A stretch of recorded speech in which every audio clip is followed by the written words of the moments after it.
جو پیسے دے کے ملتی ہیں اور کہہ رہے ہیں کہ عرب وہ پیسے لے کر واشنگٹن پہنچے ہیں کہ وہ فوج پہلے ان 3 جزیروں پر اتاری جائے۔ لیکن کیا ان 3 جزیروں پر فوج اتارنے سے آبنائے ہرمز کھل جائے گا؟ کیا آبنائے ہرمز کو کھلوانے میں امریکہ کامیاب ہو جائے گا؟ کیونکہ اگر امریکہ آبنائے ہرمز نہیں کھلوا پایا تو امریکہ کی دنیا پر حاکمیت پر سوالیہ نشان ہو جائے گا۔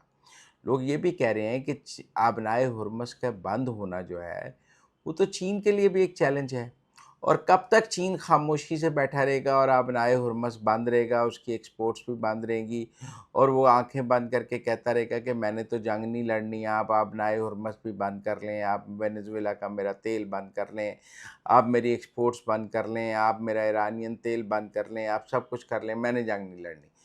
کب چین یہ فیصلہ کرے گا کہ اس کے مفادات کو اب ایسی ضرب پہنچ گئی ہے کہ اس کو درمیان میں آنا اس کے لیے ناگزیر ہے؟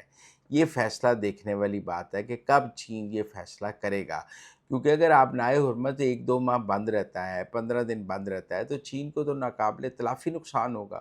نقصان تو پاکستان کا بھی ہے، بھارت کا بھی ہے، فلپین میں مظاہرے شروع ہو گئے ہیں، کوریا کا بھی ہے، جاپان کا بھی ہے، تھائی لینڈ کا بھی ہے، لیکن چین کا نقصان ہے۔ سب کی نظریں چین کی طرف ہیں کہ چین کیسے یہ آبنائے ہرمز کھلوانے میں امریکہ کی مدد کر سکتا ہے۔ امریکہ کا یہ خیال ہے کہ ایک سٹیج پہ چین تنگ آ کے یہ آبنائے ہرمز کھلانے کے لیے میدان میں آئے گا۔ ڈونلڈ ٹرمپ کہتے رہے ہیں کہ چین کو آبنائے ہرمز کھلانا چاہیے، اور کیا چین کس سٹیج پر انٹروین کرے گا آبنائے ہرمز کو کھلوانے کے لیے؟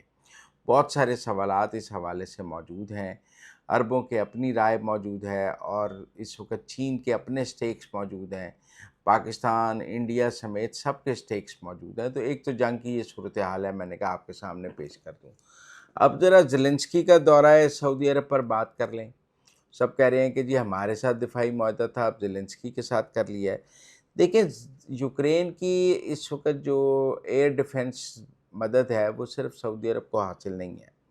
You a E, Qatar, Kuwait, اردن سمیت سب جگہ جو یوکرینینز ہیں وہ تعینات ہیں، اور وہ ایئر ڈیفنس سسٹم میں جو اینٹی ڈرون ہے، جیسے کہ جو ایران ڈرون مارتا ہے، اس کے مقابلے پہ سستا اینٹی ڈرون یوکرین کے پاس ہے جو انہوں نے بنایا ہوا ہے۔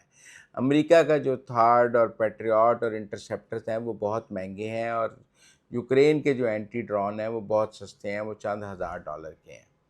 تو وہ آلریڈی وہ کچھ حد تک دے رہا ہے، اور 200 یوکرینی ماہرین پہلے ہی گلف میں اور عرب ممالک میں موجود ہیں، سعودی عرب، متحدہ عرب امارات، قطر، کویت، اردن سمیت۔ تو اس کا مطلب ہے کہ یہ کوئی زیلنسکی کے پہنچنے کے بعد یوکرین نہیں پہنچا، یوکرین پہلے سے وہاں موجود ہے۔ یہ جو یوکرینی وہاں موجود ہیں، یہ ایرانی ڈرونز کو گرانے میں، اینٹی ڈرونز کے ایئر ڈیفنس سسٹم کی تربیت، الیکٹرانک وارفیئر، ریڈار آپریشن میں آلریڈی عربوں کی مدد کر رہے ہیں، اور امریکہ کی آشیرواد سے ہی مدد کر رہے ہیں، اور اپنے لیے پیسے بھی بنا رہے ہیں۔ اچھا، یہ کہاں تعینات ہیں یوکرینی؟ یہ اردن میں تو امریکی اڈے پہ تعینات ہیں، سعودی عرب اور متحدہ عرب امارات میں یہ آئل انفراسٹرکچر پہ، اور قطر اور کویت میں حساس مقامات پر۔ یوکرین کوئی براہ راست جنگ میں تو شامل نہیں ہے، لیکن اپنی دفاعی مہارت جو ہے وہ فراہم کر رہا ہے۔ اب اس کا سعودی عرب کے ساتھ اس نے کیا معاہدہ کیا ہے؟ جو یہ اینٹی ڈرون وہ بناتا ہے جس سے ایرانین ڈرونز کو ناکارہ بنایا جا سکتا ہے، اس کی فیکٹری یا اس کی ٹیکنالوجی ٹرانسفر وہ سعودی عرب کو کرنے کے لیے تیار ہو گیا ہے، اور وہ ٹیکنالوجی ٹرانسفر کا معاہدہ جو ہے وہ سعودی عرب کے ساتھ اس نے کیا ہے، جس کے لیے زیلنسکی اور محمد بن سلمان کی ملاقات ہوئی ہے۔ کوئی ایسا نہیں ہے کہ یوکرین نے پاکستان کی طرز کا کوئی دفاعی معاہدہ کر لیا ہے کہ یوکرین پر حملہ سعودی عرب پر حملہ ہے، سعودی عرب پر حملہ یوکرین پر حملہ ہے۔ یہ معاہدہ تو صرف سعودی عرب کا پاکستان کے ساتھ ہی ہے، یہ انہوں نے یوکرین کے ساتھ نہیں کیا۔ یوکرین تو آلریڈی روس کے ساتھ جنگ لڑ رہا ہے، تو اس وقت یوکرین کے ساتھ کوئی ڈیفنس پیکٹ کیسے کر سکتا ہے؟ وہ تو آلریڈی حالت جنگ میں موجود ہے، اور وہ روس کے ساتھ لڑ رہا ہے۔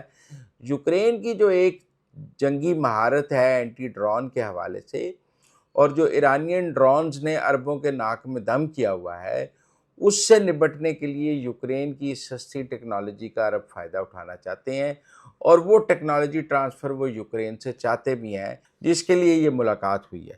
اس کے علاوہ مجھے یوکرین کا اس جنگ میں کوئی بہت بڑا کردار نظر نہیں آتا، نہ یوکرین اس پوزیشن میں ہے کہ وہ کوئی اپنے میزائل دے دے، نہ اس پوزیشن میں ہے کہ جنگی جہاز دے دے، نہ اس پوزیشن میں ہے کہ فوج دے دے عربوں کو، نہ اس پوزیشن میں ہے کہ وہ تو خود بیچارہ اسلحے کی تلاش میں ہے، روس اس کے سر پہ بیٹھا ہے، ڈون باس اس کے ہاتھ سے نکل رہا ہے، تو ایسے میں اس کو کچھ پیسے تو ضرور چاہیے، جو اس کے پاس ٹیکنالوجی ہے وہ بیچ کر وہ کوئی اپنے جنگی اخراجات کے لیے اس کو پیسے ضرور چاہیے، اور اس وقت عربوں کی جو اینٹی ڈرون مارکیٹ ہے وہ یوکرین کو ایک لوکریٹو مارکیٹ کے طور پہ نظر آئی ہے کہ وہاں اس کا مال بک سکتا ہے اور وہ بیچ رہا ہے۔ لیکن یہ کوئی ڈیفنس پیکٹ وہ نہیں ہے جو پاکستان اور سعودی عرب کا ہے۔ میں نے کہا اچھا ویسے تو یہ ہے کہ نیٹو امریکہ کے ساتھ نہیں ہے، لیکن اٹلی جو ہے وہ بھی گلف میں موجود ہے اور وہ بھی تعاون کر رہا ہے، اس کے تعاون وہ بھی ایران کے ساتھ براہ راست جنگ میں نہیں ہے، لیکن اٹلی وہاں موجود ہے، لہذا مختلف ممالک عربوں کے ساتھ اپنے مختلف معاہدوں کے تحت وہاں موجود ہیں۔ اسی طرح یوکرین آیا ہے۔ میں نے کہا آپ کو کلیئر کر دوں، بہت سارے ہمارے دوست اس حوالے سے ڈیفرنٹ بات چیت کر رہے ہیں، تو میں نے کہا آپ کو رکھ دوں کہ یہ کوئی ایسا معاہدہ نہیں ہوا جس کی ہم بات کریں۔ باقی جہاں تک یہ بات ہے کہ ابھی تک ایران مذاکرات کے لیے تیار نہیں ہے، ابھی تک آبنائے ہرمز بند ہے، ابھی تک دنیا میں تیل کی ترسیل رکی ہوئی ہے، آئل کی قیمت $103 سے اوپر چل رہی ہے، دنیا کی سٹاک مارکیٹس کریش ہو رہی ہیں، اکنامک کرنچ نظر آ رہا ہے، اور اس کا دباؤ ایران اور امریکہ دونوں پر ہمیں نظر آ رہا ہے۔ چین کا دباؤ یقیناً ایران پر ہوگا۔ دیکھیں آج چینی وزیر خارجہ نے پاکستانی وزیر خارجہ اسحاق ڈار سے بات کی ہے اور کہا ہے کہ مذاکرات ہونے چاہیے، کیونکہ شاید جنگ لمبی چین کو سوٹ کرتی، لیکن آبنائے ہرمز کی بندش جو ہے وہ چین کو سوٹ نہیں کرتی، لہذا چین بھی اس وقت یہ چاہے گا کہ کوئی ایسا راستہ ضرور نکلے جس سے آبنائے ہرمز کھل جائے۔ اگر آبنائے ہرمز بند رہا تو چین کا جو نقصان ہوگا وہ بہت بڑا نقصان ہوگا۔ ایک اور دلچسپ خبر ہے، حوثیوں کی جو حکومت ہے اس کے وزیر اطلاعات نے سی این این کو ٹیکسٹ کیا ہے کہ ہم باب المندب بند کرنے پر غور کر رہے ہیں، یا ہم باب المندب بند کر سکتے ہیں۔ جس طرح آبنائے ہرمز جو ہے یہ گلف کے لیے راستہ بند کرتا ہے، اسی طرح ریڈ سی کا راستہ وہ باب المندب پر بند ہو سکتا ہے۔ حوثیوں نے پہلے بھی باب المندب بند کیا تھا، جس سے ریڈ سی سے ٹریڈ جو ہے وہ ختم ہو جاتی ہے۔ حوثی یہ بار بار اشارہ دے رہے ہیں کہ اگر آپ ایران کے آبنائے ہرمز کو کھلانے کے لیے کوئی گراؤنڈ آپریشن کریں گے، آپ کوئی بوٹس آن گراؤنڈ کریں گے تو ہم باب المندب بند کر دیں گے۔ سعودی عرب اپنا کچھ تیل ریڈ سی سے بھی ایکسپورٹ کرتا ہے، اور وہ باب المندب کی بندش سے وہ ریڈ سی والا راستہ بھی بند ہو جائے گا۔ بہرحال حوثیوں کا یہ ٹیکس سی این این کو کیا گیا ہے، انہوں نے کہا ہم اس جنگ میں شامل ہونے پر مشاورت کر رہے ہیں۔ ابھی حوثیوں نے نہ تو باب المندب بند کرنے کا اعلان کیا ہے، نہ جنگ میں شامل ہونے کا اعلان کیا ہے۔ انہوں نے کہا ہم باب المندب بند کر سکتے ہیں اور جنگ میں شامل ہونے کا سوچ رہے ہیں۔ اس کا مطلب ہے یہ بھی ایک پوسچرنگ ہے کہ اگر آپ ایران پر زیادہ بڑا حملہ کریں گے، بوٹس آن گراؤنڈ کریں گے، آبنائے ہرمز کھلانے کی کوشش کریں گے، تو ہم ریڈ سی سے باب المندب بند کر دیں گے۔ تو یہ ایک پوسچرنگ ضرور ہو رہی ہے۔ بہت سارے لوگوں نے یہ بات کی کہ جی اب ایران جو ہے وہ آبنائے ہرمز سے ٹیکس اکٹھا کرے گا۔ بہت لوگوں کا خیال ہے کہ ایران نے جو کنٹینر گزرنے دیے ہیں ان کے اس نے پیسے یوان میں لیے بھی ہیں۔ لوگ بہت مثال دیتے ہیں کہ سوئس کینال جو مصر کی ہے اس سے مصر ٹیکس لیتا ہے، اور پناما کینال سے ادھر پناما والے ٹیکس لیتے ہیں، لیکن یہ مین میڈ راستے ہیں، قدرتی گزرگاہیں نہیں تھیں۔ سوئس کینال انسانوں نے بنائی ہے، پناما بھی انسانوں نے بنائی ہے۔ آبنائے ہرمز تو ایک قدرتی گزرگاہ ہے، فری واٹر وے ہے، یہ مین میڈ نہیں ہے، لہذا اس پر ٹیکس نہیں لگایا جا سکتا۔ اس پر بھتہ تو لیا جا سکتا ہے، آپ اس پر بدمعاشی ٹیکس تو لے سکتے ہیں، لیکن بین الاقوامی قوانین کے تحت آپ اس پر وہ ٹیکس نہیں لگا سکتے جو سوئس کینال پر ہے یا پاناما پر ہے۔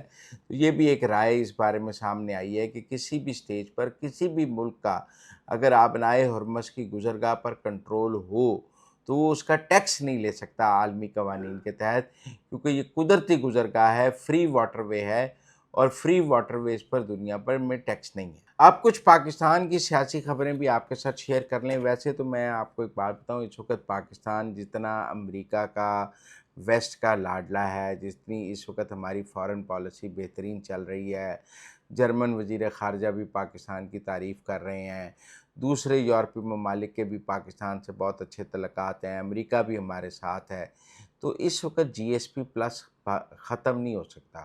وہ میں عمران ریاض خان صاحب کا ٹویٹ دیکھ رہا تھا کہ اب حکمرانوں کے اپنی کرتوتوں سے جی ایس پی پلس ختم ہو رہا ہے تو اس کی ذمہ داری پی ٹی آئی پر نہ ڈالیں.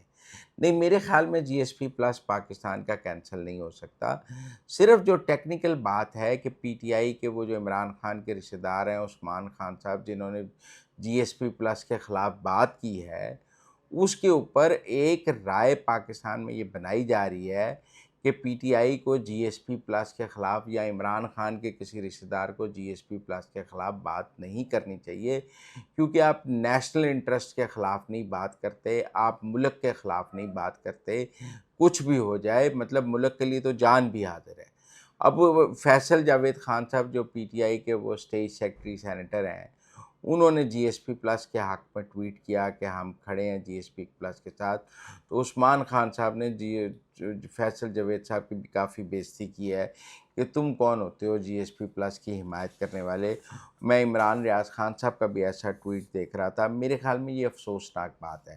اس سے پہلے پی ٹی آئی کو کافی عقل آ جانی چاہیے. دیکھیں, آپ نے اس سے پہلے یو ایس کانگریس میں پاکستان کے خلاف قرارداد لانے کی ڈیموکریسی ایکٹ کے تحت کوشش کی, جس میں آپ نے فیلڈ مارشل عاصم منیر پر پابندیاں لگوانے کی کوشش کی, آپ ناکام ہوئے.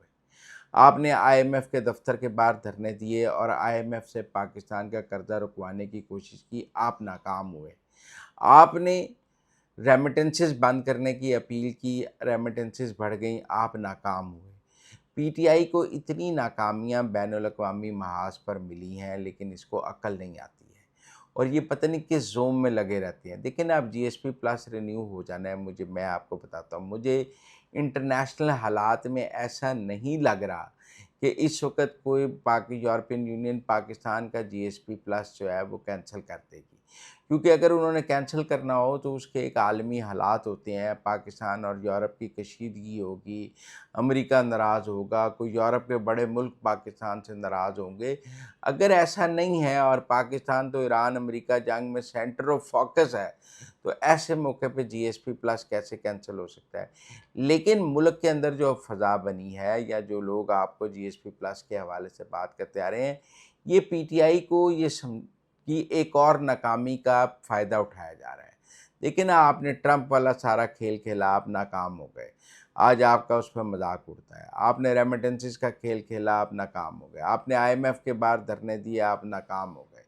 آپ نے یو کے جو پارلیمنٹیرینز کے ساتھ وہ زلفی بخاری نے سیشن کیا, آپ ناکام ہو گئے.